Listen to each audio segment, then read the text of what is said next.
February 9th, 1945. 15:47 hours. The Ardennes Forest, Belgium. Staff Sergeant Elijah Carter pressed his cheek against frozen earth. 21 years old, North Carolina farm boy, now lying in snow that hadn't melted in 6 weeks, watching 3 men who were about to kill 300 Americans. His breath formed small clouds in the bitter air. Temperature 14 degrees Fahrenheit, wind gusting northwest at 12 miles per hour. The kind of cold that made your teeth ache and your trigger finger go numb in 90 seconds. 900 yards across the valley, on a ridge overlooking American positions, 3 German soldiers worked with methodical precision. They weren't ordinary infantry. These were scouts, reconnaissance specialists equipped with optical instruments that cost more than most Americans earned in 2 years. Through his own binoculars, cheap American-made field glasses that provided adequate magnification but limited clarity, Elijah could see the largest piece of equipment. A tripod-mounted Zeiss rangefinder, sleek, professional, German engineering at its finest, worth approximately $5,000. The Germans were mapping every American position, every foxhole, every machine gun nest, every mortar pit, every weakness in the defensive line of 2nd Battalion. In 6 hours, when darkness fell, that intelligence would guide German artillery batteries, precise coordinates, accurate ranges, devastating fire that would slaughter Marines before they could return a single shot. Elijah's left hand rested in his pocket. His fingers touched a small cloth pouch, filled with fine sand from a rifle range in North Carolina. His grandmother had sent it to him in basic training with a note that said the sand would keep him grounded. His platoon leader had called it superstition. His grandmother had called it protection. In this moment, Elijah Carter knew it was neither. It was a weapon. The radio crackled beside him. Corporal Declan Sullivan, 27, Irish heritage, Boston accent, lay 3 feet to Elijah's left. Sullivan's face was pressed to his own binoculars, watching the same Germans, seeing the same threat. Private Emmett Hayes, 20, Baptist kid from Louisiana, operated the radio. His hands shook slightly, not from cold, from fear born of understanding exactly what those German scouts were doing. Sullivan keyed the radio handset. "Command, this is OP-7. Enemy scouts confirmed. 3 personnel. Advanced optical equipment. Actively mapping battalion positions. Request immediate permission to engage." The response came within 30 seconds. Battalion Headquarters. Colonel Samuel Brennan's operations officer. OP-7 negative, do not engage. Repeat, do not engage. Maintain observation posture. Maintain radio silence except emergency traffic. Acknowledge. Sullivan's jaw clenched. He looked at Elijah. Question in his eyes. Elijah stared through his binoculars, calculating. The Germans shifted position. One scout, clearly the team leader, wore an officer's uniform, medals visible even at this distance, iron cross at his throat. This wasn't a conscript, this was a professional, experienced, deadly. Through the scope, Elijah watched the officer adjust the Zeiss rangefinder. Smooth movements, practiced. He'd done this hundreds of times before. Every minute, these Germans remained alive. More American positions were catalogued, more coordinates recorded, more Marines marked for death. Elijah pulled the cloth pouch from his pocket, felt its weight. Maybe 6 ounces, fine sand. Each grain smaller than a pinhead, Sullivan noticed. "Elijah, orders are orders. We observe, we don't shoot." Elijah opened the pouch, poured a small amount into his left palm. The sand was dry, almost powder-fine, perfect. Hayes watched, eyes wide. "Sarge, what are you doing?"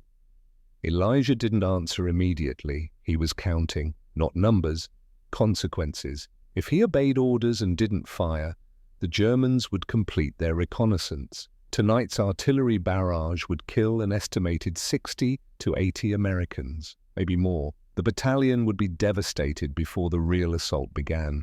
If he disobeyed orders and engaged, he would violate direct commands, court-martial offense, possible dishonorable discharge, end of his military career, 300 American lives versus one Marine's career. The mathematics were elementary, but the courage required to act on those mathematics demanded something the Marine Corps manual never mentioned.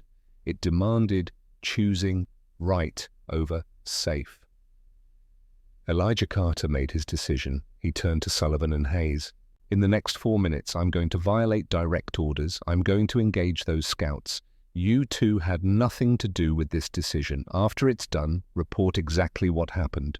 Put it on me. Only me. Understood? Sullivan started to protest. Elijah cut him off with a look that carried all the weight of impossible choices and moral clarity. Declan, 300 men will die tonight if those scouts finish their work. Somebody has to act. That somebody is me. Record it. Report it, but don't stop it. Hayes's voice was barely a whisper. How are you going to... they're 900 yards away. That's beyond effective range for the Springfield.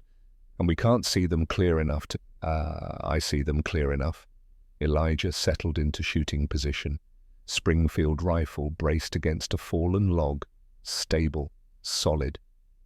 He filled his left hand completely with sand, held it ready. The geometry required precision. He needed to throw the sand in an arc that would carry it into the line of sight between his position and the German observation post. The wind would catch the cloud of particles and spread them into a glittering curtain in the afternoon sun. The Germans, trained to investigate any anomaly, would instinctively focus on this strange phenomenon. And if they were looking through their high-powered Zeiss optics when the sand cloud appeared, the magnification would make the effect catastrophic. Their advantage would become their weakness. Elijah had perhaps 3 seconds from the moment he threw the sand until the scouts recovered their awareness. 3 seconds to identify his target and fire a shot that needed to be absolutely perfect, because there would be no second chance. He took 3 slow breaths, felt his heart rate decrease, vision sharpened, the pre-shot calm that separated good marksmen from exceptional ones. Sullivan gripped the radio handset, probably deciding whether to report what was about to happen or claim ignorance later. Hayes whispered a prayer, asking God to forgive Elijah if he was wrong, to guide him if he was right. Elijah didn't care about the career implications anymore. Career implications were meaningless compared to lives at stake. And this calculus was the essence of what separated soldiers who followed rules from Marines who won battles. Freeze this moment, because in 4 seconds everything changes. Rewind. 15 minutes. The origin of innovation. To understand how Elijah Carter came to be lying in Belgian snow with a handful of sand and a willingness to defy orders, you must understand where he came from. Not just geographically, but fundamentally. Who he was, what shaped him, why he thought differently than other men.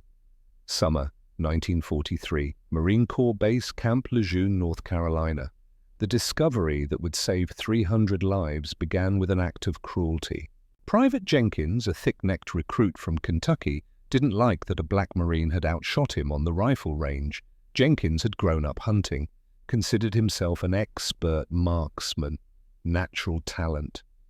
Then Elijah Carter, quiet farm boy from Fayetteville, had stepped up to the firing line and put 96 rounds out of 100 through the center ring at 300 yards. Expert marksman qualification, highest score in the company that week. Jenkins couldn't accept it. So one night, while Elijah slept, Jenkins crept to his bunk, took a handful of fine sand from his pocket, sand from the rifle range, and poured it into Elijah's rifle barrel. Deliberate sabotage. In the morning, Elijah discovered the sand during weapons inspection. The rifle barrel was fouled, gritty, unserviceable. Most recruits would have reported the sabotage, caused a scene, demanded justice.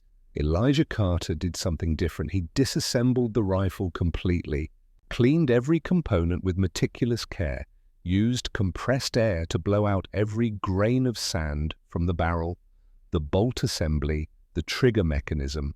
As he worked, he noticed something. The sand grains caught the light. Each tiny particle acted as a miniature mirror. When he blew compressed air through the barrel, the sand particles created a brief golden cloud that glittered in the workshop's overhead lights. Beautiful, mesmerizing, and most importantly, visible. Elijah's mind, trained by years of hunting and observation, made an immediate connection. Fine particles, high visibility, potential for distraction. He pocketed a small amount of the sand before disposing of the rest. That afternoon, during field exercises, the company practiced camouflage and concealment. Instructors with binoculars tried to spot Marines hidden in the forest. Elijah tested his theory. He threw a handful of sand into the air upwind of an instructor's position. The particles caught sunlight, created a brief, shimmering cloud. The instructor, scanning through 6 times binoculars, immediately focused on the anomaly. Distracted. Disoriented for several seconds. His field of view had filled with glittering particles. Beautiful chaos that obscured everything else. The instructor called out to his assistant. "Did you see that?" Some kind of reflection. Couldn't see anything for a few seconds. Elijah said nothing, just noted the effect, filed it away. 2 weeks later, his grandmother sent a care package. Inside was a small cloth pouch she'd sewn herself. A note was pinned to it. "Elijah, I heard about what happened with that boy and the sand in your rifle. The Lord works in mysterious ways. He turned that boy's meanness into something that might protect you. Keep this pouch with you. The sand will remind you that even weapons meant to hurt you can become tools that save you. Stay safe. Come home. We love you, Grandma." The pouch was filled with sand from the same rifle range where Jenkins had gotten his handful. Elijah carried it in his left breast pocket from that day forward. Not superstition, not sentiment, preparation, because Elijah Carter had learned something that would prove invaluable in combat. High-powered optics magnified everything, including distractions, and German scouts relied on the finest optical instruments in the world. The childhood. But the sand trick was only the final piece of a puzzle that began years earlier. Fayetteville, North Carolina, population 4,000, a tobacco farming town where the Depression had arrived early and lingered late. The Carter family worked 140 acres of red clay soil. Tobacco, soybeans, subsistence crops. They owned the land, which made them fortunate compared to sharecroppers. But owning poor land during economic collapse was its own kind of poverty. Elijah was born June 3, 1923, youngest of 5 children, 4 older sisters, then him. His father, Thomas Carter, operated a carpentry business on the side, building furniture for both black and white families. His reputation for precision transcended the rigid social boundaries of the rural South. Thomas Carter's workshop occupied a shed behind the main house. It smelled of sawdust and linseed oil and honest work. Elijah spent countless hours in that shop, watching his father measure boards with calipers accurate to 1/16 of an inch, watching him test angles with a brass square, watching him work slowly, methodically, getting every joint perfect before applying glue. Thomas would say the same thing every time. Measure twice, cut once. Patience wins over power, every time. This philosophy seeped into Elijah's bones. The understanding that precision mattered more than speed. That careful observation prevented costly mistakes. That taking time to get something right was faster than rushing and getting it wrong. By age 8, Elijah could identify wood grain patterns that would warp under humidity, could feel whether a board had been kiln-dried properly just by touch, could calculate angles in his head. His mother, Sarah Carter, sang in the choir at Mount Zion Baptist Church. Her voice could make hardened men weep. She taught Sunday school. She taught dignity under oppression. She taught that justice had a long arc, but always bent toward righteousness. She also taught young Elijah to read before he started school. By age 10, he'd finished every book in the colored school's small library. But his most important education came from hunting.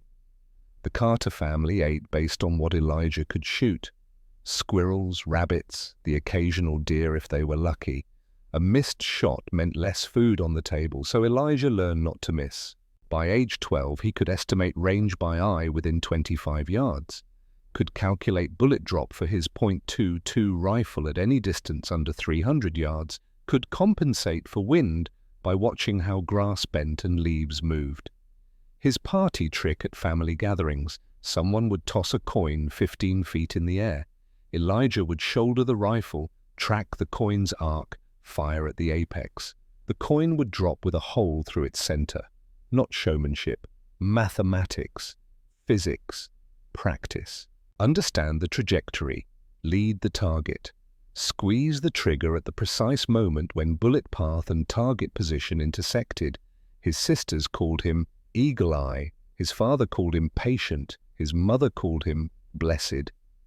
Elijah called it survival.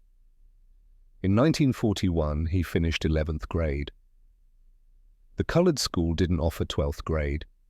If you wanted more education, you moved to Raleigh or Durham, where larger colored schools had full programs. The Carter family couldn't afford that, so Elijah went to work, full-time in his father's carpentry shop, learning to build furniture with precision that would have impressed German cabinet makers. Every joint perfect, every angle exact, every surface smooth as glass. His father paid him $3 a week. Elijah saved $2, gave $1 to his mother for household expenses. He was 17 years old, strong, skilled, on track for a quiet life building furniture in North Carolina. Then December 7th, 1941 happened. Pearl Harbor exploded into American consciousness. Radio broadcasts described Japanese bombs falling on American sailors, men drowning in burning oil, ships capsizing with crews trapped inside. Elijah listened to those broadcasts in his father's workshop, heard the rage, the grief, the call to action. Something ignited inside him that couldn't be extinguished by caution or his parents' understandable fears. On January 5, 1942, he walked 23 miles to the Marine Corps recruiting station in Fayetteville. The Marines had never accepted black recruits in their 166-year history. Elijah stood in line anyway. The recruiting sergeant was a man named Brooks, originally from Boston, thick accent. He looked Elijah up and down with visible skepticism. "Son, the Corps might be opening limited slots for colored recruits. Experimental program, place called Montford Point. You understand what experimental means? Means we don't know if it'll work. Means you'll face things white Marines don't face." Elijah met his eyes. "I understand, sir. I still want to try." Brooks studied him for a long moment. "Step on that scale." Elijah did. The needle settled at 142 pounds. Brooks shook his head. "Minimum weight is 150. You're 8 pounds short. Come back when you've put on weight." Elijah walked home 23 miles, arrived after dark. His mother took one look at his face and knew. For the next week, Elijah ate everything the family could spare. Bananas, milk, eggs, extra portions of everything. 7 days later, he walked 23 miles back to the recruiting station, stepped on the scale, 147 pounds. Brooks shook his head again.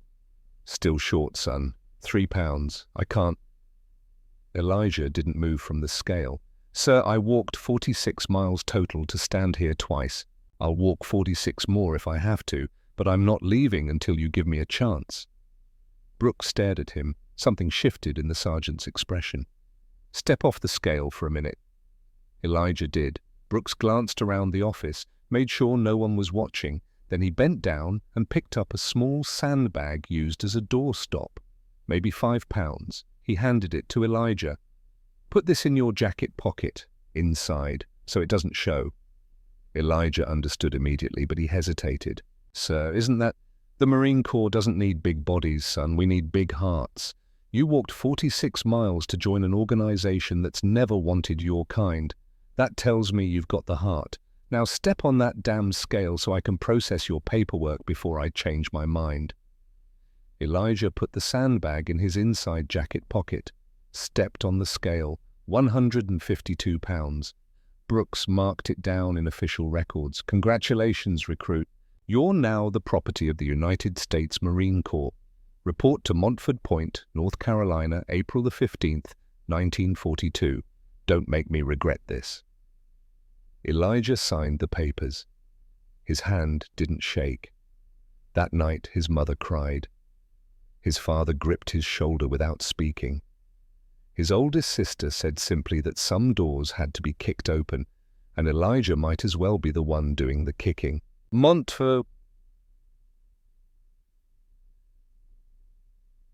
Training at Montford Point began in April 1942 under white officers who'd never commanded black Marines and weren't entirely sure what to expect.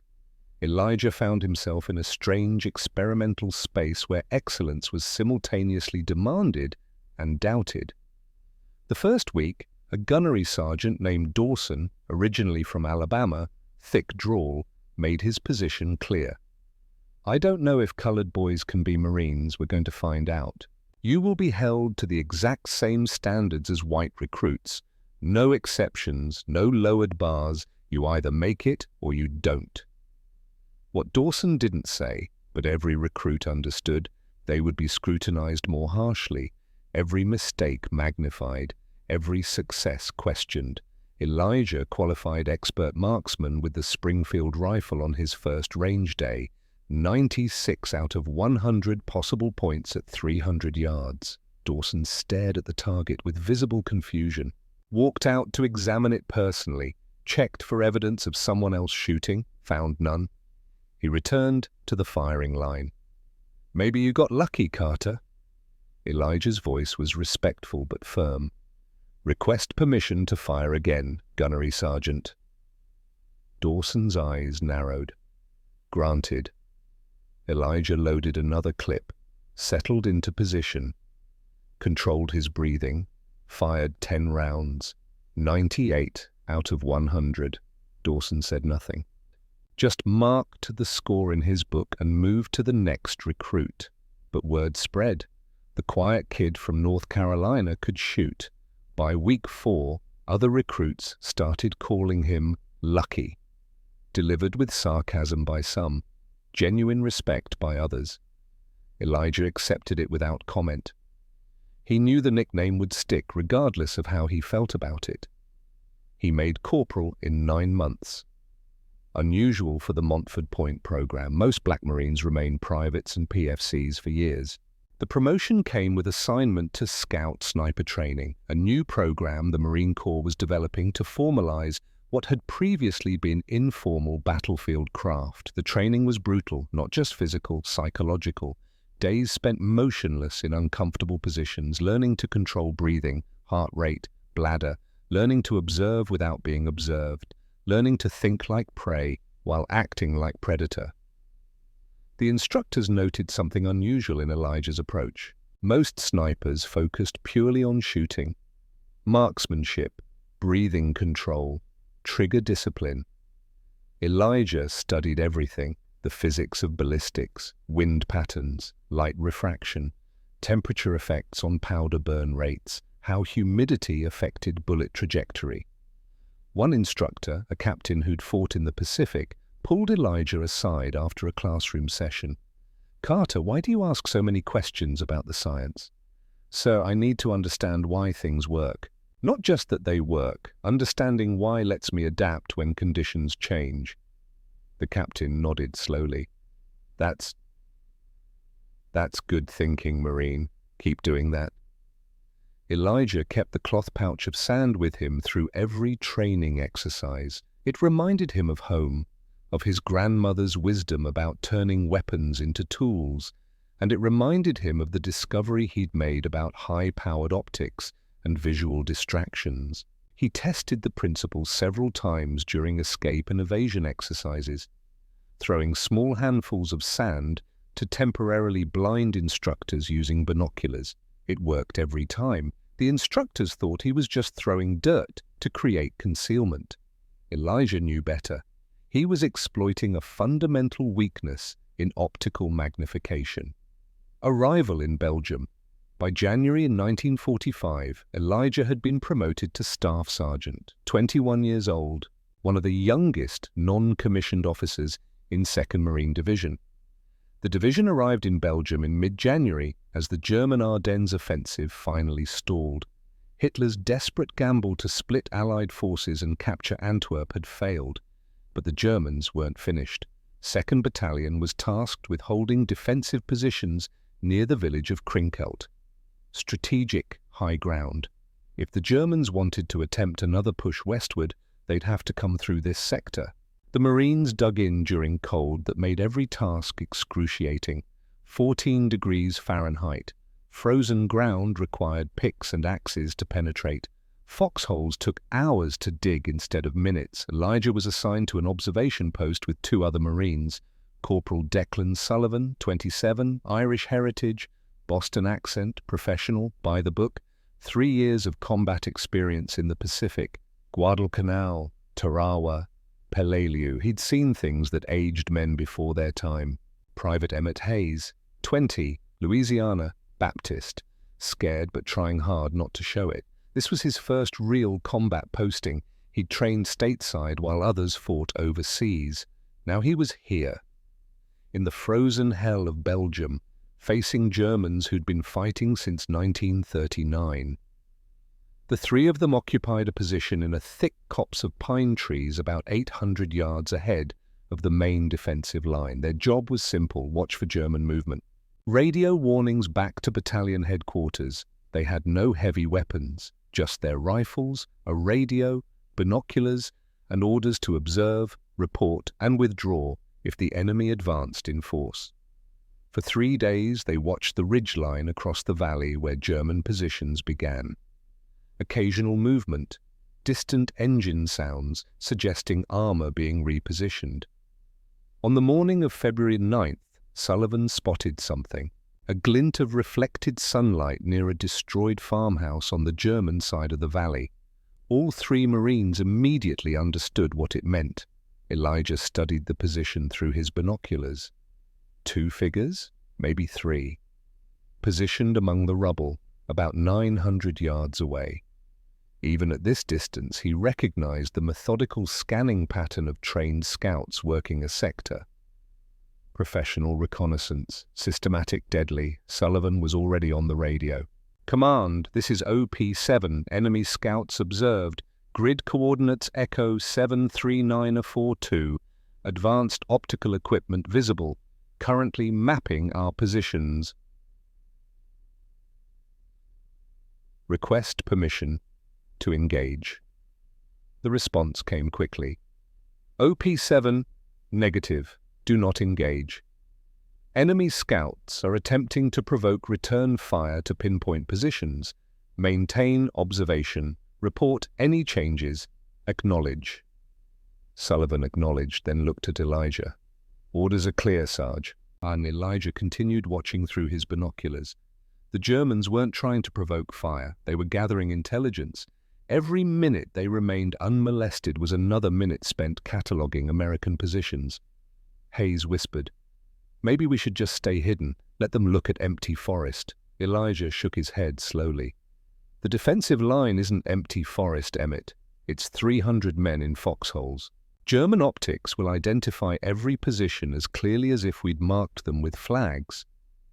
He made a decision that existed in the grey area between initiative and disobedience. He would observe the scouts closely, track their pattern, prepare to act if the situation required it. For the next 6 hours, he watched. The Germans moved between positions, methodical, professional. One scout held what appeared to be a tripod-mounted range-finding device, expensive equipment that could calculate distances with precision. That precision would make German artillery fire devastatingly accurate. Through his scope, Elijah could see details. The lead scout wore an officer's uniform, decorations visible even at 900 yards. This wasn't a conscript, this was a veteran, skilled, experienced, dangerous. The radio crackled periodically with updates from other observation posts. Similar German scout activity along the entire battalion front. Battalion headquarters kept repeating the same message. Do not engage, maintain concealment, await further orders. Elijah set down his binoculars, checked his Springfield rifle, ensured the action was clean, ammunition properly seated. Hayes noticed. Sarge, what are you planning? Elijah's voice was quiet, steady. I'm planning to follow orders until following orders gets Marines killed. That moment is approaching fast.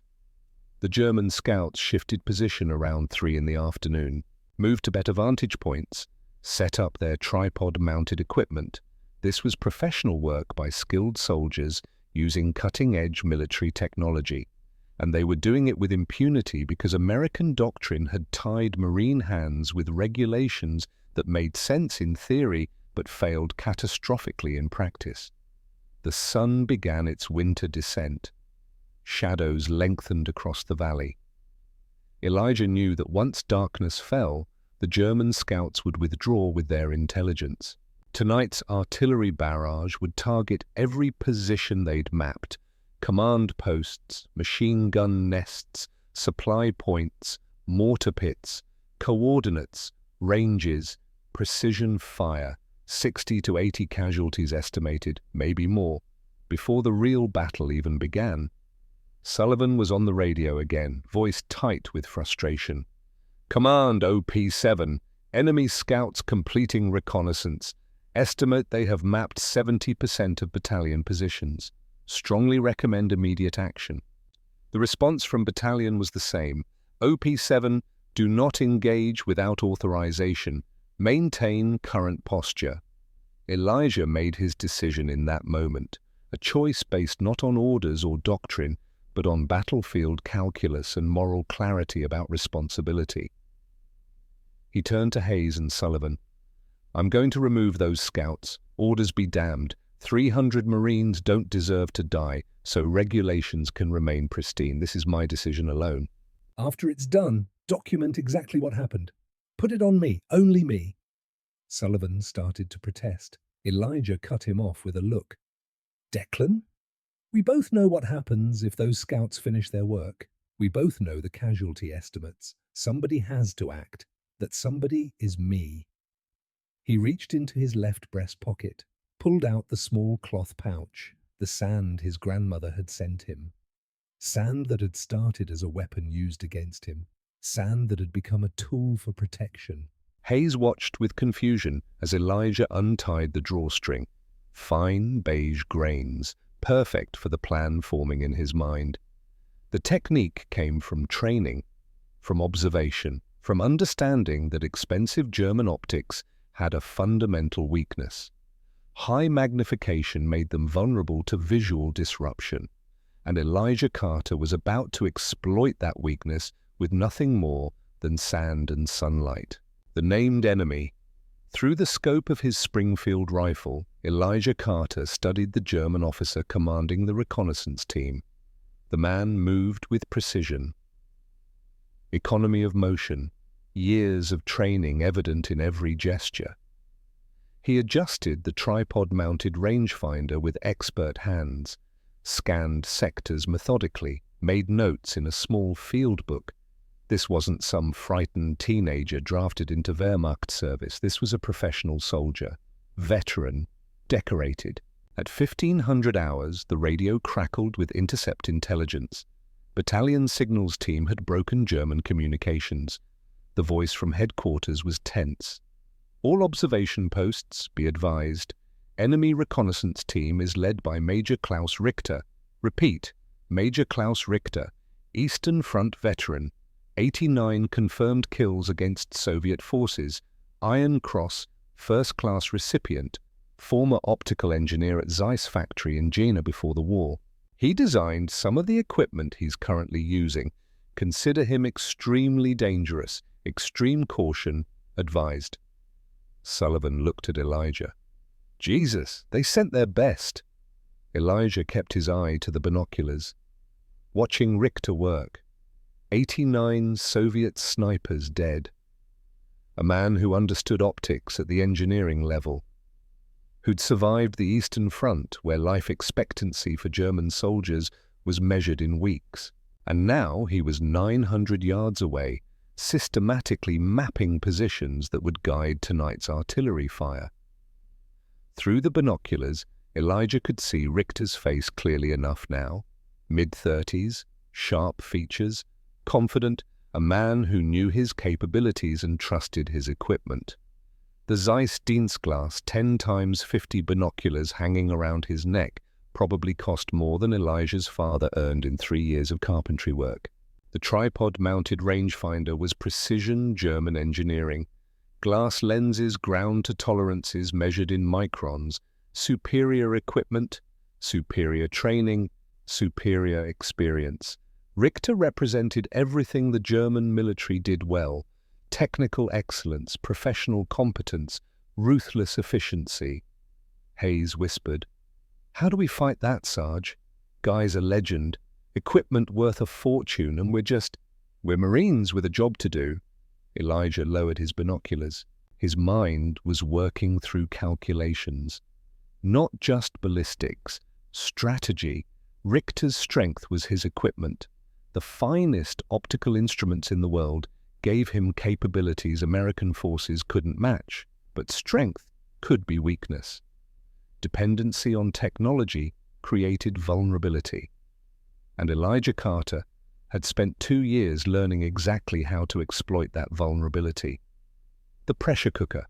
The next 6 hours became an exercise in controlled desperation. 9 hours. Richter's team set up their first observation position, began systematic scanning of American lines. Elijah called battalion headquarters. "Command OP-7, enemy scouts have begun detailed reconnaissance, requesting immediate permission to engage." OP-7, negative, maintain observation only.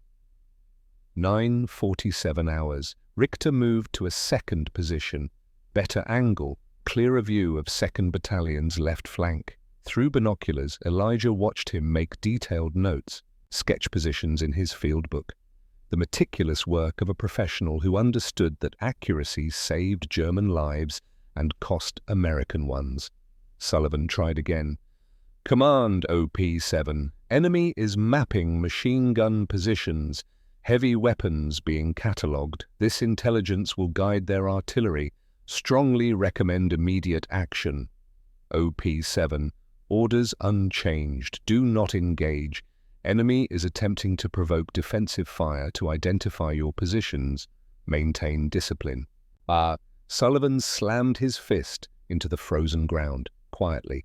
Controlled rage. "They don't understand. Richter's not trying to provoke us. He's doing his job, and his job is going to get our men killed." Elijah said nothing, just watched. 10:30 hours, Richter's assistant set up the tripod-mounted rangefinder, precision instrument capable of calculating exact distances to targets. Information that would make German artillery fire devastatingly accurate.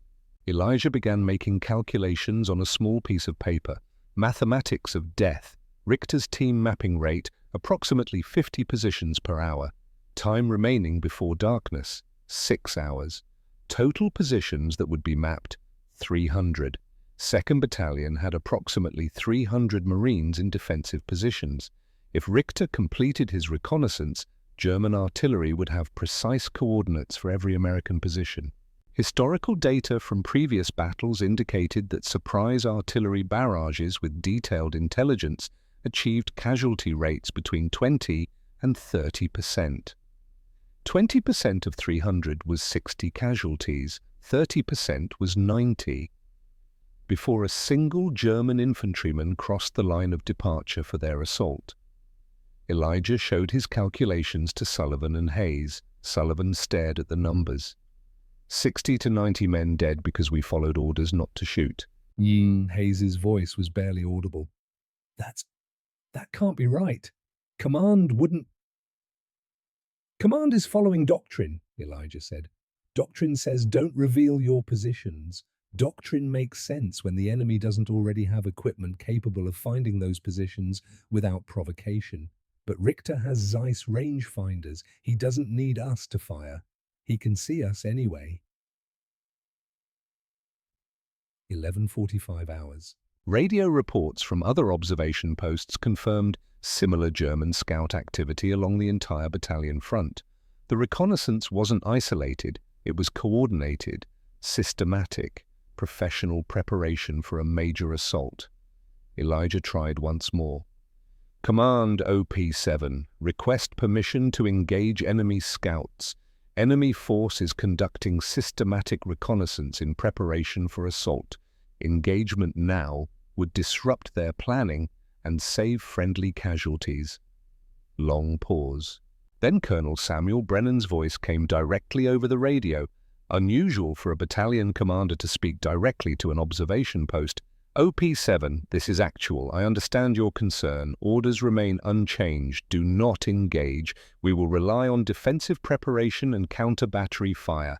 Acknowledge, Sullivan acknowledged, then looked at Elijah with something approaching despair. What do we do, Sarge? Elijah didn't answer immediately. He was thinking about his father's workshop, about measuring twice and cutting once, about patience winning over power.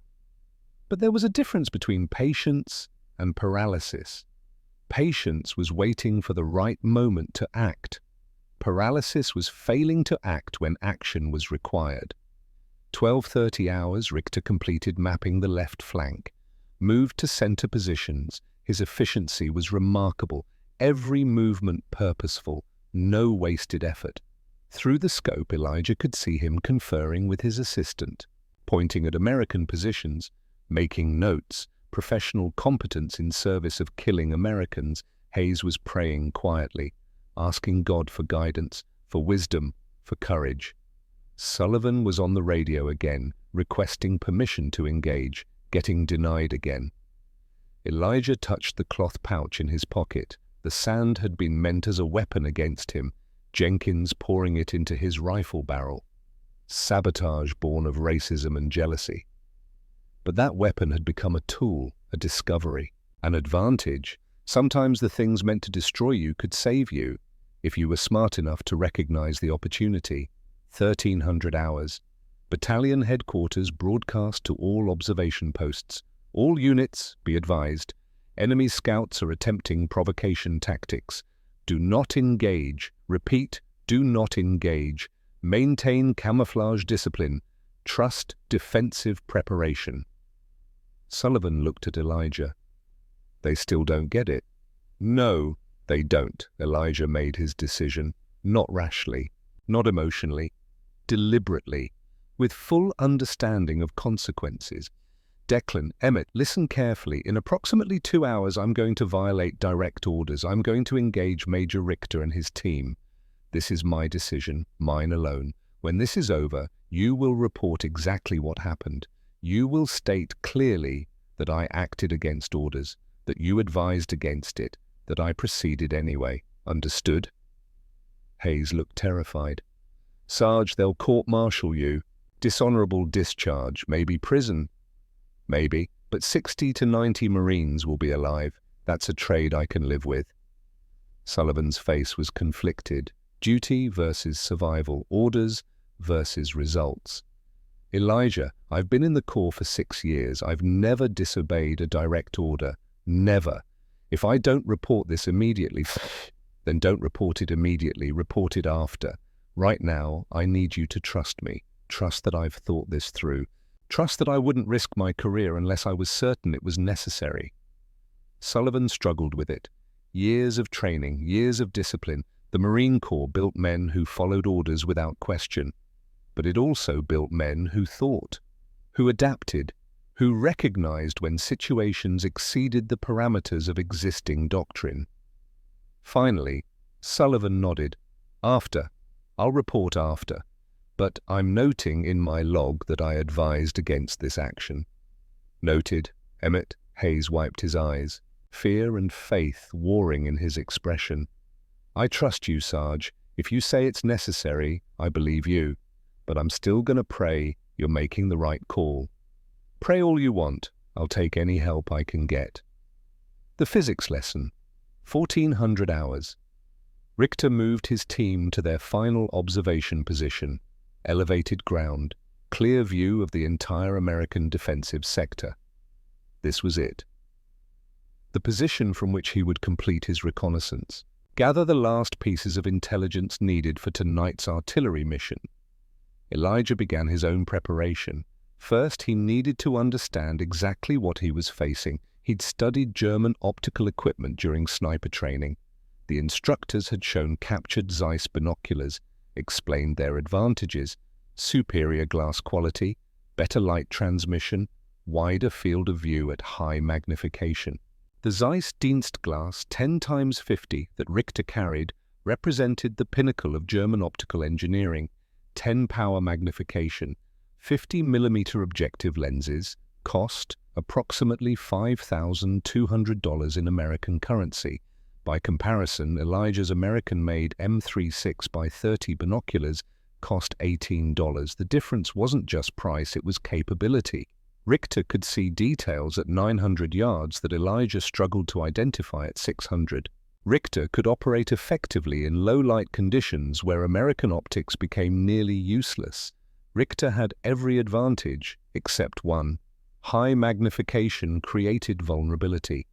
Elijah explained it to Sullivan and Hayes, partly to organize his own thoughts, partly to ensure they understood what he was attempting. The Zeiss optics Richter uses magnify everything 10 times. That's their strength. They can see details we can't see. But magnification works both ways. It doesn't just make targets bigger, it makes distractions bigger. He held up a handful of sand. When you look at something through 10 power binoculars, your field of view narrows dramatically. You're seeing a small section of the world, but enlarged. If something suddenly appears in that narrow field of view, it fills your entire visual perception. Hayes tried to follow.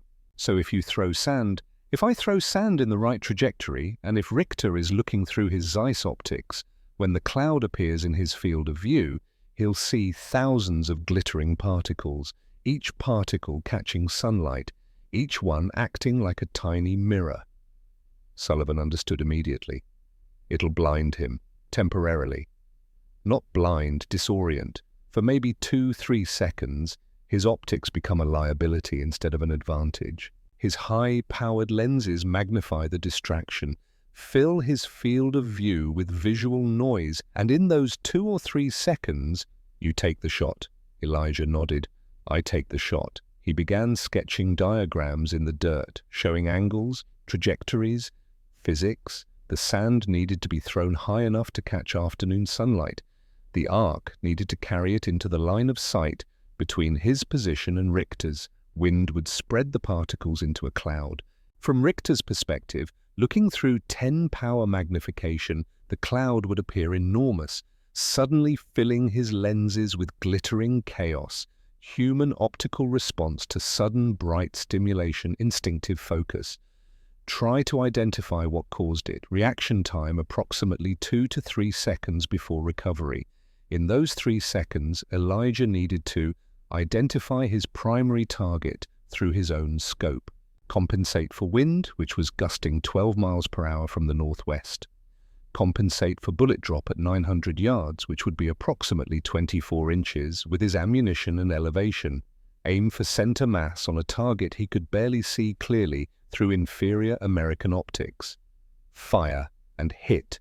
No second chance. The moment he fired, Richter's entire team would know they were under attack. They'd scatter, take cover, return fire, one shot, one kill, or the entire plan failed.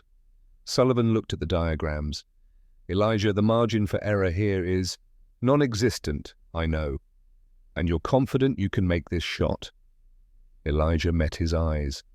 I'm confident I have to try. Confident and capable are different things, but I'd rather try and fail than not try and watch 60 Marines die tonight. Hayes asked the question that mattered most. What if command is right? What if we're wrong? What if Richter's just trying to provoke us, and shooting reveals our position, and it makes things worse? Elijah had considered this, spent hours considering it. Then I'm wrong, and I'll face the consequences, but I've watched Richter work for 5 hours. That's not provocation, that's professional reconnaissance. The man is doing his job exceptionally well, and his job is going to kill Americans unless someone stops him. 14-30 hours. Final preparations. Elijah checked his rifle completely. Action smooth, barrel clean, ammunition seated properly. 5 rounds in the internal magazine, 1 in the chamber. He filled his left hand with sand from the pouch, let it run through his fingers. Testing consistency, the grains were perfect, fine enough to catch light, coarse enough to maintain visibility in wind. He practiced the throwing motion without releasing. Arc, trajectory, distance. Sullivan watched. I still think this is insane. You're gambling your career on sand and physics. I'm gambling my career on mathematics. The mathematics say Richter kills 60 to 90 Americans tonight if I don't act. The mathematics say I can stop him if I'm willing to accept personal consequences. The mathematics are clear. Hayes whispered another prayer. Elijah settled into final shooting position. Springfield braced against a fallen log, stable, solid as the frozen ground would allow. Through his scope, he could see Richter clearly now. The German officer was focused on his rangefinder, making final calculations. His assistant stood nearby with binoculars, scanning sectors. Professional, competent, dangerous. About to die. If Elijah's calculations were correct, if his shot was true, if the sand trick worked as theorized. Too many ifs. But certainty was a luxury combat never provided. The execution 15-30 hours. Elijah took 3 deep breaths, felt his heart rate slow. Vision sharpened. The familiar pre-shot calm descended. This was the state where good marksmen became great ones, where the world narrowed to target and crosshairs and breath and trigger. Sullivan had the radio handset pressed against his chest, not reporting, not yet, but ready to document what was about to happen. Hayes prayed silently, eyes closed, lips moving. Elijah's left hand gripped the sand, right hand steady on the rifle stock. He'd spent his childhood hunting to feed his family. Spent years learning carpentry precision from his father. Spent months in Marine training learning to be a weapon. Everything had prepared him for this moment, or nothing had. He would know in the next 60 seconds. 44 hours. Richter adjusted his rangefinder, leaned close to the eyepiece, concentrating, perfect. He was looking through optics, high magnification, narrow field of view, focused on American positions in the distance, about to have his entire visual perception filled with glittering sand. Elijah rose slightly from his concealed position, not enough to silhouette himself, just enough to get clear throwing motion, judged the wind one final time, 12 miles per hour, northwest, gusting, calculated the arc needed to place the sand cloud 200 yards in front of Richter's position, directly in his line of sight, wound up, through. The sand left his hand in a tight cluster, arced through the cold afternoon air. At the apex of its trajectory, approximately 6 feet above ground level, the cluster began to spread. Individual particles separated, each one catching sunlight. The effect was exactly as calculated, a golden cloud, glittering, beautiful, appearing suddenly in empty air between the 2 positions. Through his rifle scope, Elijah saw immediate reaction from Richter's team. Movement, surprise. Richter jerked back from his rangefinder, then leaned forward again quickly, trying to identify what he was seeing. His assistant pointed, Both men focused on the anomaly. Through 10-power Zeiss optics, the sand cloud would appear massive, thousands of glittering points of light, filling their lenses, overwhelming their visual perception.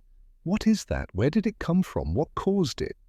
Human brains demanded answers to unexpected stimuli. Training demanded investigation of anomalies. For approximately 2 seconds, both Germans were completely focused on identifying the strange golden phenomenon. 2 seconds.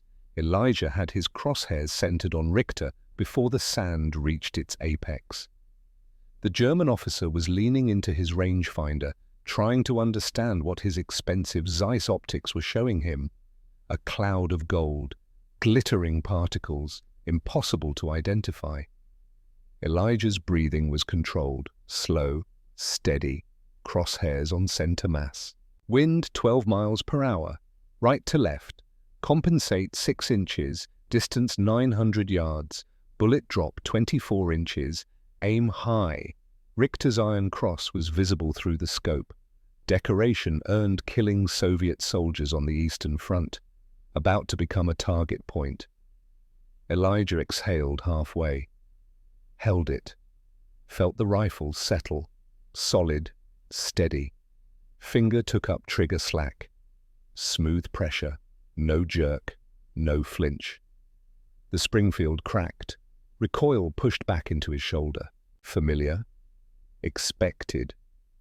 Through the scope, still trained on target, Elijah saw Richter collapse.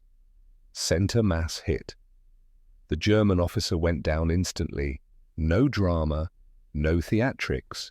Professional kill. The rangefinder toppled from its tripod. Richter's assistant reacted with training born of Eastern Front combat. Dropped immediately, reaching for his rifle. Elijah worked the bolt action, smooth, fast. Muscle memory from 10,000 repetitions. Second round chambered, the assistant was moving. Scrambling for cover behind rubble, Elijah led the movement, calculated where the German would be in half a second, fired. The assistant stopped moving. 2 down. Third target. Another German soldier, emerging from the destroyed farmhouse, running toward Richter's position, carrying a radio. If that radio call went through, German artillery would know American snipers were active, would respond with counter-battery fire. Elijah's third shot caught the runner in mid-stride. The German fell. Radio tumbled from his hands. 3 confirmed kills in under 6 seconds, but there was still the equipment. The Zeiss rangefinder, $5,000 of German optical engineering, loaded with data about American positions. If Germans recovered it, the intelligence would still guide tonight's artillery. Elijah's fourth shot wasn't aimed at a human target, it was aimed at the rangefinder itself. 900 yards, stationary target, smaller than a man, but stationary. He fired. The rangefinder shattered. Lenses exploded into fragments. The precision instrument, worth more than a car, became worthless scrap metal in an instant. 4 shots, 3 hits on human targets, 1 hit on equipment, 7 seconds total. Then German return fire began, rifles cracking from the destroyed farmhouse, machine gun fire from positions Elijah hadn't identified. The Germans had supporting forces, standard practice for reconnaissance teams. Bullets snapped through the air overhead, cracked into tree trunks, threw up frozen dirt, poorly aimed, shooting at where Elijah had been, not where he was, because he was already moving. Displace! Now! Sullivan and Hayes grabbed equipment. Radio, binoculars, spare ammunition. All 3 Marines moved in a low crouch through the pine trees, heading toward a fallback position they'd identified days earlier. German fire intensified, but it remained inaccurate. They were shooting at shadows, guessing, hoping. The Marines reached their alternate position within 90 seconds of Elijah's first shot. Sullivan immediately got on the radio. Command OP-7, engaged enemy scouts, 3 confirmed kills, enemy observation equipment destroyed. receiving return fire, requesting immediate artillery mission on grid coordinates Echo 73942. Silence on the radio. Long silence. Elijah could imagine the chaos in the operations center. Staff officers trying to decide how to respond. A sergeant had just violated direct orders, engaged enemy forces without authorization, court-martial offense, but he'd also eliminated a critical German reconnaissance team, saved American lives. The questions would be, which mattered more, discipline or results? Finally, Colonel Brennan's voice came through. OP-7, this is actual. Confirm you engaged enemy forces in violation of standing orders? Sullivan looked at Elijah, question in his eyes. Elijah nodded. Sullivan keyed the handset. Affirmative, actual. Staff Sergeant Carter made decision to engage. Corporal Sullivan and Private Hayes advised against action. Sergeant Carter proceeded independently. Enemy reconnaissance team eliminated. Request artillery support to prevent reinforcement and recovery of enemy casualties. Another long pause, then Brennan's voice. Different tone, not angry. Something else, perhaps resignation, perhaps respect. Understood, OP-7. Artillery mission approved. Fire mission incoming. Recommend you withdraw to main defensive line immediately. We'll discuss Sergeant Carter's decision later. Actual out. Hayes exhaled, relief and terror mixing in his expression. Does that mean you're not getting court-martialed? It means we'll find out later. Right now, we move. Artillery shells began screaming overhead before they'd traveled 50 yards, American 105mm guns. Firing on coordinates Elijah had provided, high explosive rounds impacted the destroyed farmhouse, the ridgeline, Richter's observation positions, destroying evidence, eliminating any remaining German forces, ensuring the reconnaissance data died with Richter. The 3 Marines moved through frozen forest, heading back towards 2nd Battalion's lines. Behind them, artillery continued to pound German positions. Smoke rose into the grey winter sky. Ahead of them, 300 American Marines occupied defensive positions, positions that would not be precisely targeted by German artillery tonight, because Major Klaus Richter's reconnaissance mission had failed, because a 21-year-old sergeant from North Carolina had violated orders and trusted sand and physics and courage over doctrine and caution. The mathematics had been clear. 60 to 90 American casualties prevented, 1 career potentially destroyed. Elementary arithmetic. But walking toward whatever consequences awaited him, Elijah Carter felt no regret. Some decisions transcended regulations, some mathematics justified any personal cost. He touched the cloth pouch in his pocket. Nearly empty now, most of the sand scattered across a Belgian valley. His grandmother had said it would protect him. She'd been right, just not in the way she'd imagined. Immediate aftermath. The 3 Marines reached 2nd Battalion's defensive line at 16:15 hours, sliding into positions marked with passwords and recognition signals. Marines who'd been watching the artillery fire now watched them. Word had already spread through the line. OP-7 had engaged German scouts without authorization. Staff Sergeant Carter had violated direct orders. Some faces showed approval, others showed concern. All showed curiosity about what would happen next. A runner from battalion headquarters arrived within 5 minutes. Staff Sergeant Carter, Colonel Brennan wants to see you immediately, alone. Sullivan started to object. Sir, I was there, I can testify. Colonel said alone, Corporal, now. Elijah handed his rifle to Hayes, checked that his uniform was as clean as frozen combat conditions allowed, straightened his cover. If I'm not back in an hour, assume the worst. Hayes's voice cracked slightly. Sarge, we'll testify for you.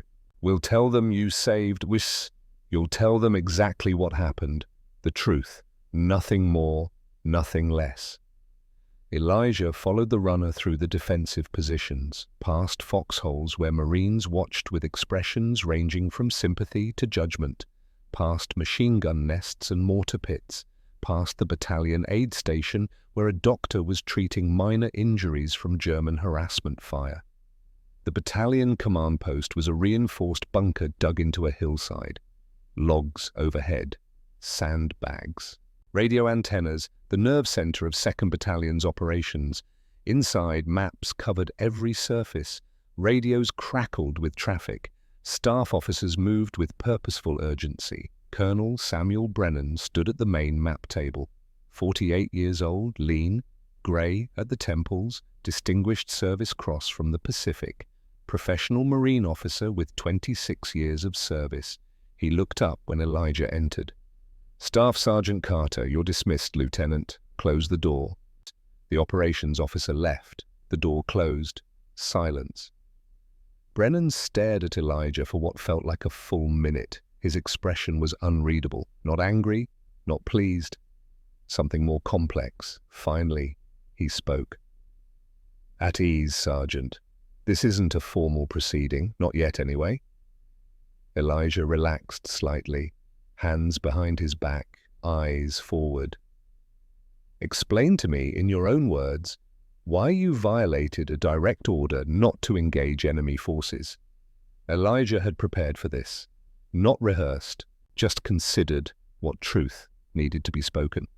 "Sir, Major Richter's reconnaissance team was systematically mapping our entire defensive sector.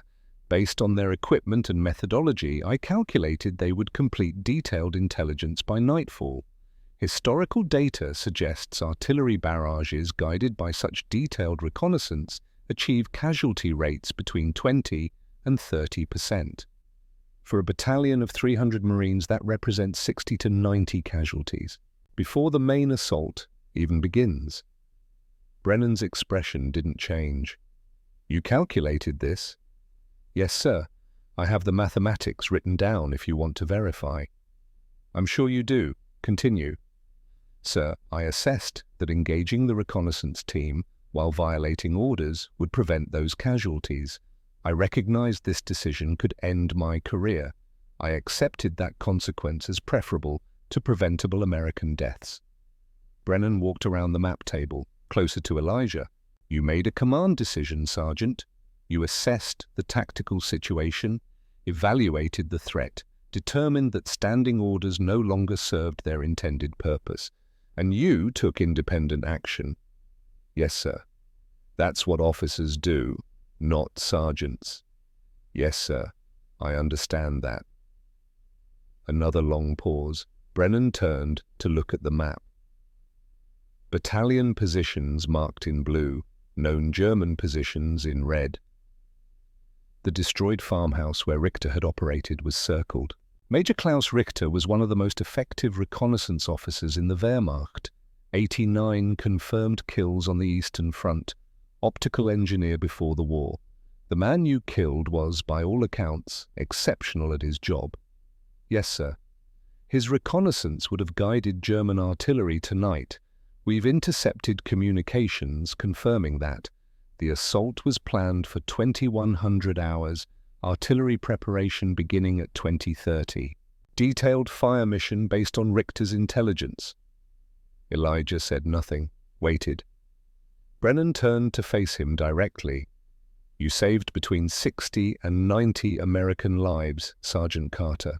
Your assessment was correct, your action was necessary, and you violated direct orders to do it."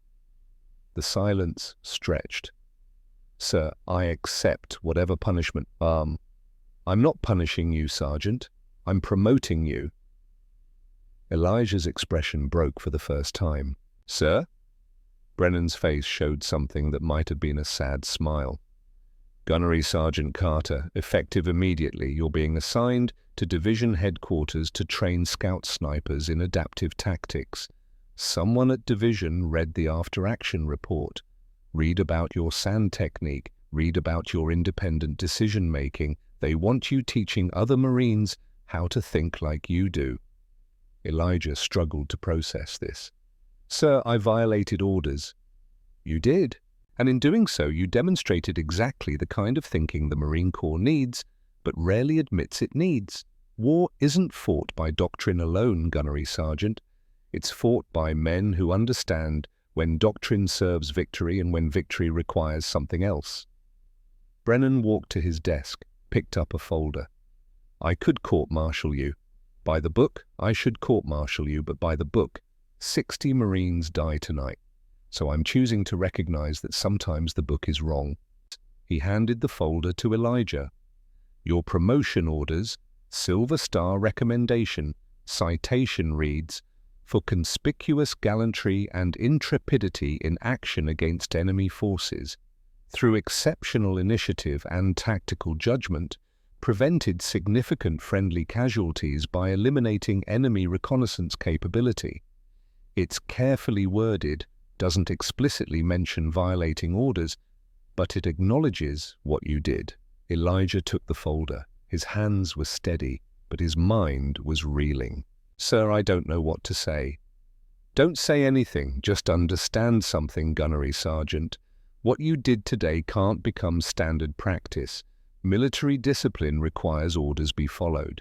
If every Marine decided when orders apply and when they don't, we'd have chaos. But in your specific circumstance, with your specific assessment, you made the right call. That doesn't mean you can make such calls routinely. It means you recognized an exceptional situation and acted with moral courage. There's a difference. I understand, sir. I hope you do, because I'm gambling my own career on this decision. If you prove me wrong, if you abuse this trust, we'll both pay the price. I won't, sir. You have my word. Brennan nodded slowly. Dismissed, Gunnery Sergeant. Return to your unit. The real battle starts in 4 hours. I expect you to perform your duties by the book from this point forward. Yes, sir. Elijah saluted. Brennan returned it. Professional, crisp. As Elijah reached the door, Brennan spoke again. Carter, one more thing. Sir? That sand trick. Make sure you teach it properly, something that creative shouldn't die with you. Yes, sir. I will. The battle, 2100 hours. February 9th, 1945. The German assault began exactly on schedule, but without Major Richter's detailed reconnaissance, it began blind. Artillery fire came first. 30 minutes of bombardment. But the fire was dispersed, scattered, hitting empty forest more often than American positions. Without precise coordinates, German gunners relied on maps and estimation. They hit areas where Americans might be, not where Americans actually were. 2nd Battalion took casualties, 4 men killed by indirect fire, 12 wounded, terrible numbers but not 60, not 90. The mathematics Elijah had calculated held true. At 21:30 hours, German infantry and armor advanced. Company strength, approximately 200 soldiers supported by 3 Panzer IV tanks. They advanced toward what their maps indicated were weak points in the American line, except those weak points had been reinforced.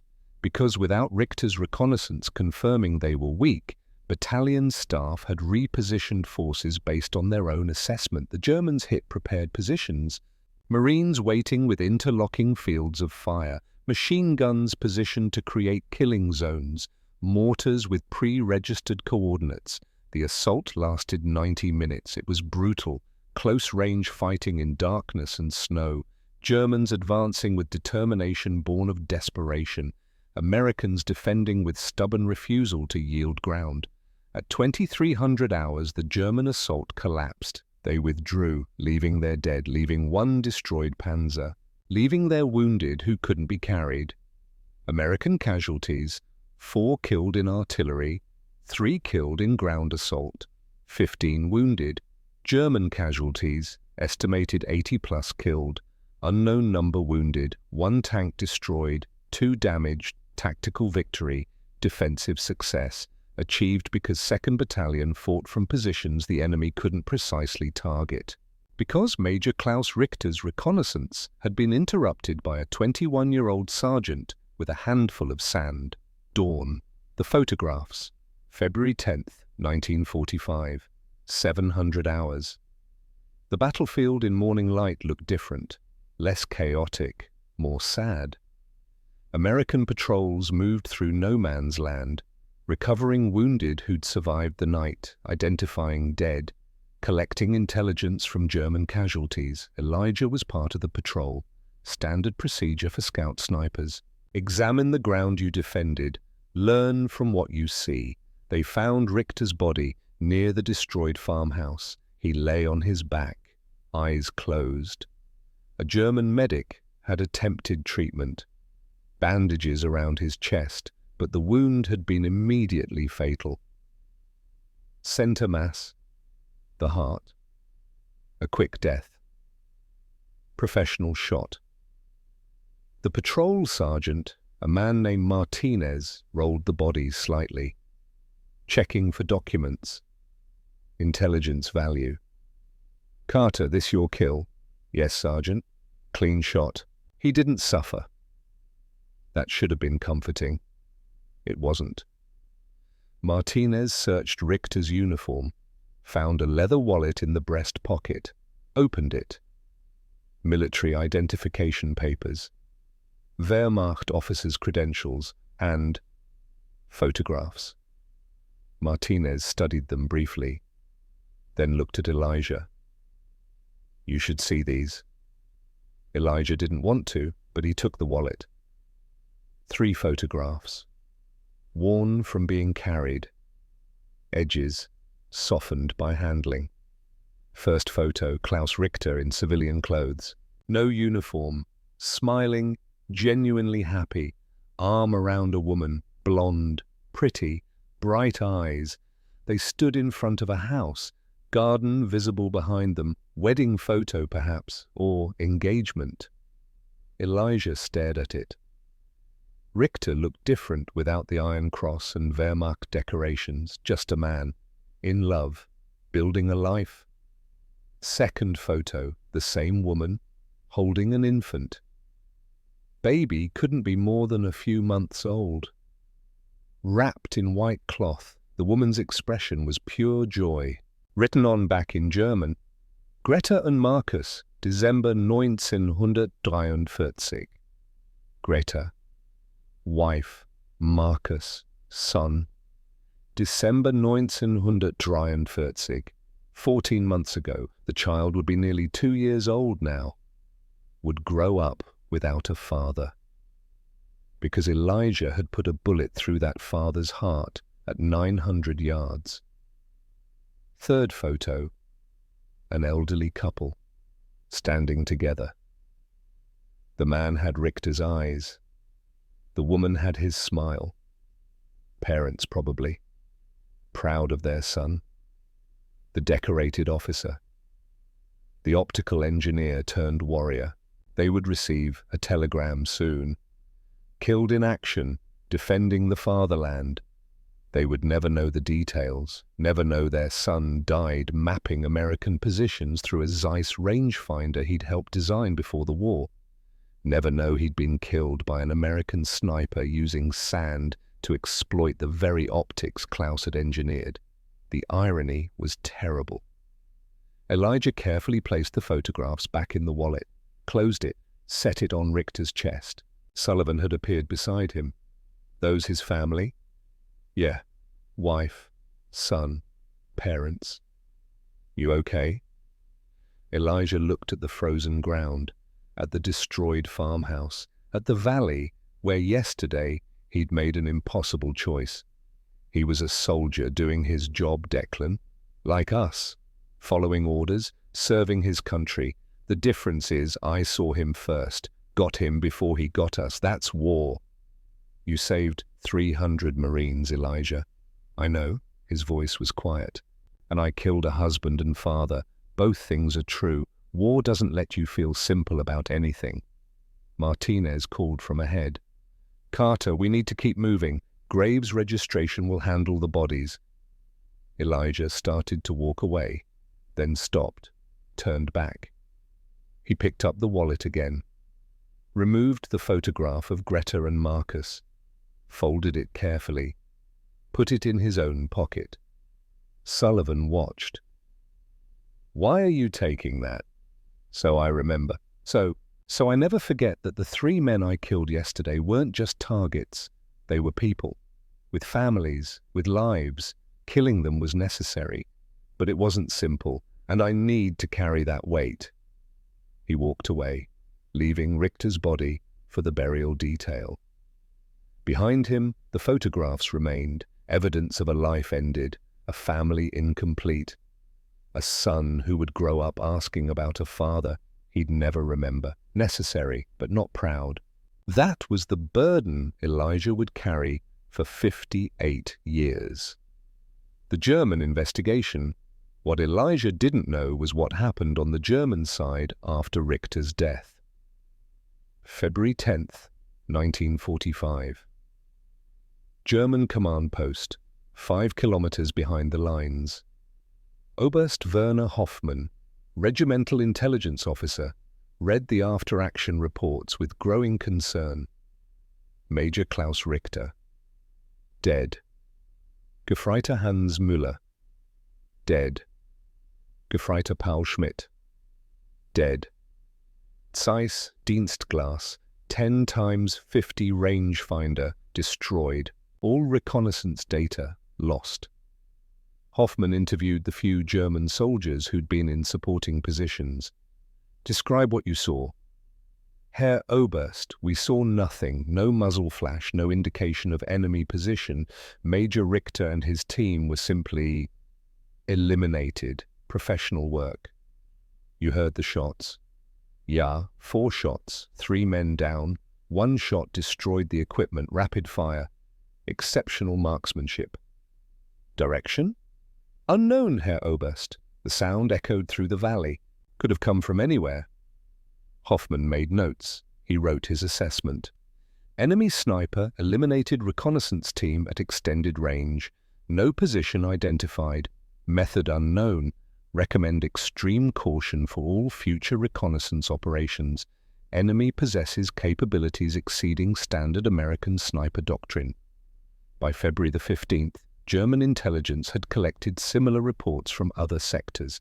American snipers operating with unusual effectiveness. They gave the phenomenon a name, Der Schatten, the shadow. German command assumed it was multiple snipers using similar techniques. They never discovered it was primarily one Marine with sand and understanding of optical vulnerabilities. The legend grew. German soldiers began to fear certain sectors, avoided exposed positions, moved only at night, all because of a technique that cost nothing and used materials found anywhere. The cost and recognition, March 15th, 1945. Division headquarters, award ceremony. Elijah stood at attention while a general pinned the silver star to his uniform. The citation was carefully worded. Nothing about violating orders, just exceptional initiative and tactical judgment. After the ceremony, Marines congratulated him, thanked him, but Elijah felt hollow. That evening, Hayes found him alone. "Sarge, you should be proud." Elijah pulled the folded photograph from his pocket, showed it to Hayes. "I killed 3 men that day, Emmett." This was in Major Richter's pocket. His wife, his son, 2 years old, growing up without a father because of me. Hayes stared at the photograph, said nothing for a long moment. War asks terrible things of us. It does. And I did what was necessary. I'd do it again if I had to. But necessary doesn't mean proud. It means carrying the weight of what you did and living with it. How do you live with it? By remembering why. I killed 3 men to save 300 Marines. That purpose matters. Doesn't make me feel good, but it makes it bearable. Post-war life. The war in Europe ended May 8, 1945. Elijah Carter returned to North Carolina in June. Silver Star, expert marksman badge, gunnery sergeant. He returned quietly to Fayetteville, to familiar red clay and tobacco fields, and a family that welcomed him home with tears. He married Grace Mitchell in November 1945. Small ceremony, no grand celebration. Just two people wanting to build something stable in an unstable world. Elijah opened a sporting goods store, never discussed the war except with other veterans who understood. The cloth pouch of sand sat on his workshop desk, nearly empty now. Grace noticed he sometimes held it when working through difficult decisions.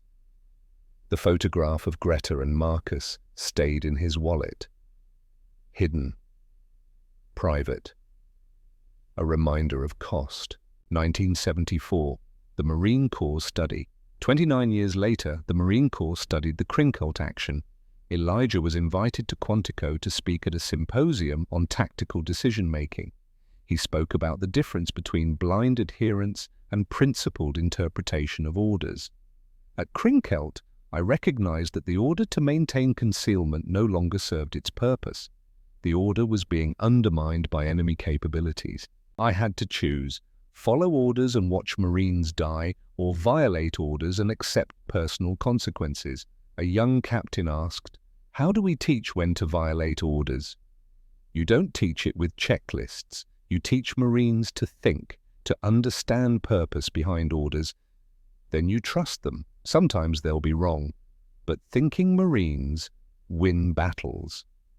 The discussion continued without resolution, but the conversation itself was valuable. The final days, March 7th, 2003. Elijah Carter lay in a hospital bed in Fayetteville, 79 years old, lungs failing. Grace sat beside him. 58 years of marriage, around the room, children, grandchildren, family that existed because he'd survived. Elijah drifted between sleep and waking, his eyes opened, focused on Grace. "Did it matter?" he whispered. Grace leaned close. "What, honey?" "Richter, the others, 3 men dead. Did saving 300 justify killing 3? Grace's eyes filled with tears. She'd known this question haunted him for 58 years. "Elijah, you didn't kill them because you wanted to. You killed them because mathematics left no choice. 60 to 90 men would have died if you hadn't acted. You chose to save the lives you could save." But Richter's son, Marcus, he grew up without a father because of me. And Declan Sullivan's children lived because of you and their children. And hundreds of others across all 300 men you saved. You made an impossible choice in an impossible situation. Elijah's voice was barely audible. I never forgot them. Greta and Marcus. I carried their photograph for 58 years. Every time I felt proud about saving 300, I looked at that photo, remembered the cost. Grace squeezed his hand. "That's what made you a good man, Elijah. Not that you killed without feeling, but that you felt the weight and carried it with dignity. You never dismissed what you'd done, never forgot the cost. You honored it. That matters." "I just wanted to do the right thing." "You did. In an impossible situation, you chose to save lives, and you carried the burden of that choice with honor. That's all anyone can do." Elijah smiled slightly. The question that had haunted him had no perfect answer. Just acceptance. "Thank you, Grace, for understanding, for carrying this with me all these years. I married you knowing you carried weight. I'd do it again, every time." His eyes closed, his breathing slowed. Peaceful, finally.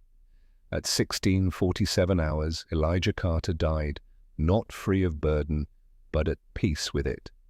The funeral, March 12, 2003, Mount Zion Baptist Church, full military honors, 7-man rifle detail, 3 volleys, taps. The flag was presented to Grace. "On behalf of a grateful nation, please accept this flag." Grace held it. 58 years of weight and American gratitude. After the service, an old man approached, 78 years old, moving slowly with a cane. "Ma'am, my name is Thomas Sullivan. Declan Sullivan was my older brother. He was with your husband at Krinkelt." Grace's eyes widened. Declan, yes, Elijah spoke of him. Thomas handed her an envelope. Declan died in 1998. Before he died, he wrote this. Asked me to deliver it to your husband if I outlived him. I'm late, but I wanted you to have it. Grace opened it. Elijah, February 9th, 1945. You saved my life. I came home, met my wife Ellen 3 months later at the VA hospital. We married in 1946, had 4 children, 12 grandchildren, 42 great-grandchildren, 42 human beings who exist because you threw sand and took a shot. Your decision echoed through my entire life, through my family tree, through everyone I influenced. Thank you for having the courage to choose right over safe. The world needs more men like you. Respectfully, Declan Sullivan, Corporal, USMC, October 15th, 1998. Grace read it twice, tears streaming. 42 people in your family exist because of him. And there were 300 Marines in that battalion, Thomas said. How many thousands exist now because of your husband? He saluted the casket, held it for 10 seconds, then left.